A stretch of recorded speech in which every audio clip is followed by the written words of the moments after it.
चित्रकला में जो आकृतियाँ पेंटिंग के ऊपर चित्रित की जाती हैं वो प्रकृति से संबंधित होती हैं।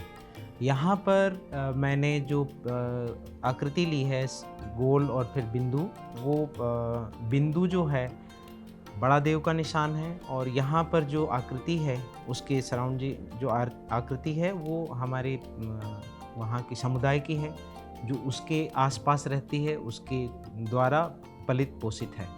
दूसरा फिर ये जो लाइन है और बिंदु है, वो लाइन बिंदु एक प्रकार से जो हवा के जो झोंके होते हैं और वो जो लहरें होती हैं, उन लहरों को मैं यहाँ पे चित्रित किया हूँ।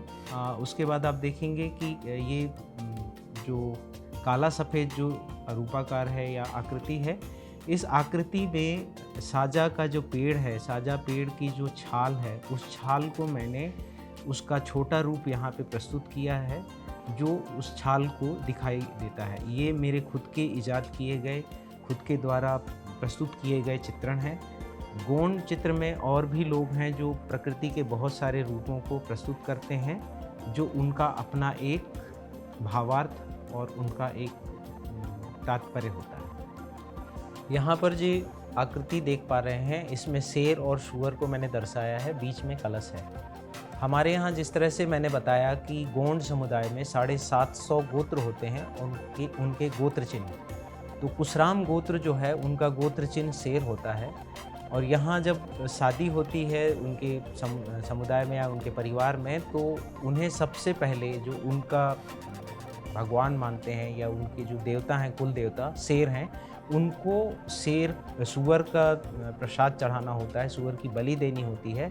इसलिए यहाँ पर मैंने सूअर और शेर को दर्शाया है, जो हमारे कुशराम गोत्र की एक बहुत बड़ी परंपरागत जो पूजा है वो पूजा कहलाती है। और उस पूजा के दौरान परिवार के सभी लोग एकत्र होकर के शेर को नमन करते हैं और उसको वो प्रसाद चढ़ाते हैं।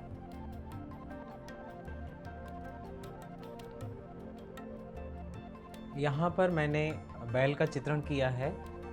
बैल गोंड लोगों के लिए बहुत महत्वपूर्ण होता है, क्योंकि उसके द्वारा कृषि का कार्य किया जाता है। और पोला एक त्यौहार होता है, उसमें उसको बहुत प्रकार से सजाते हैं, उसकी पूजा करते हैं, उसको बहुत अच्छा भोजन पका करके खिलाते हैं। क्योंकि फसल यहाँ पर मैंने दिखाया है, फसल जब पक जाती है और फसल को घर काट के लाने का समय होने लगता है, उसके पहले एक पोला करके त्यौहार आता है। उस त्यौहार में बैल को बहुत तरह से सजा करके उसकी पूजा करते हैं, उसको भोजन अच्छा सा खिलाते हैं।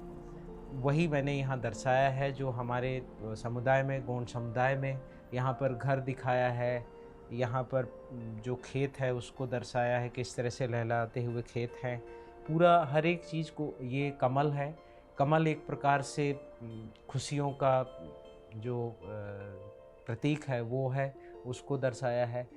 और ये लाल जो गमछा जो है, लाल गमछा उसको ओढ़ाया जाता है और उसको उस दिन से फ्री कर दिया जाता है बैल को, कि अब तुम पूरे 6 महीने के लिए फ्री हो, आज़ाद रह के घूम सकते हो।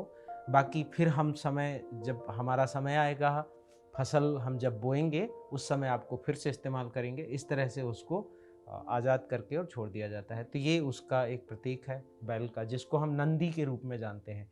नंदी दूसरे रूप में महादेव का वाहन है, और महादेव का वाहन चूँकि हमारे यहाँ आदिवासी में महादेव यानी कि बड़ा देव जो है उसका प्रतीक है, तो उसके हिसाब से भी नंदी हमारे लिए महत्वपूर्ण है।